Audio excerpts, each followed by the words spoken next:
രാഷ്ട്രപതി ഭവൻ ഡൽഹിയിലാണെന്ന് എല്ലാവർക്കും അറിയാം. പക്ഷെ നമ്മുടെ രാഷ്ട്രപതി സമ്മർ സ്റ്റേ വർഷത്തിൽ 5 മുതൽ 7 ദിവസം വരെ താമസിക്കുന്നത് സിംലയിലാണ്. സിംലക്കടുത്തുള്ള മഷോഗ്രയിൽ രാഷ്ട്രപതി നിവാസ് എന്ന പേരിൽ 175 വർഷം പഴക്കമുള്ള രാഷ്ട്രപതിയുടെ താമസ കേന്ദ്രമാണ് ഇവിടെ. യാത്രക്കിടയിൽ ഞങ്ങൾക്ക് ഇവിടെ എത്താൻ സാധിച്ചു. അതിമനോഹരമായ കാലാവസ്ഥയാണ്.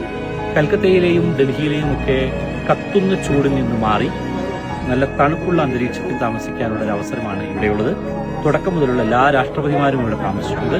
ബ്രിട്ടീഷ് കാലം മുതൽ തന്നെ പണിത ഒരു കെട്ടിടമാണിത്. ഈ കെട്ടിടത്തിന്റെ മണ്ണും അതുപോലെ തന്നെ മരങ്ങളും ഉപയോഗിച്ചുള്ള പഴയൊരു നിർമ്മിതിയാണിത്. അതിമനോഹരമായ രാഷ്ട്രപതി ഭവന്റെ അതേ മാതൃകയിൽ പലതും കൊണ്ടും സാമ്യമുള്ള രീതിയിലാണ് ഇതിന്റെ ഉൾവശം ക്രമീകരിച്ചിരിക്കുന്നത്. മുഴുവൻ രാഷ്ട്രപതിമാരും താമസിച്ച, ഇപ്പോഴും രാഷ്ട്രപതി താമസിച്ചുകൊണ്ടിരിക്കുന്ന, വർഷത്തിൽ 5 മുതൽ 7 ദിവസം വരെ മാത്രം തങ്ങുന്ന ഒരു കെട്ടിടം. ഈ അൽപൈനോറ യാത്രാ സംഘത്തിലെ വിദ്യാർത്ഥികളെ സംബന്ധിച്ചിടത്തോളം അവരുടെ യാത്രയിൽ കിട്ടിയ ഏറ്റവും മനോഹരമായ ഒരു ഓപ്പർച്യൂണിറ്റി ആയിരുന്നു രാഷ്ട്രപതി നിവാസ് സന്ദർശിക്കാനുള്ള അവസരം. Thank you.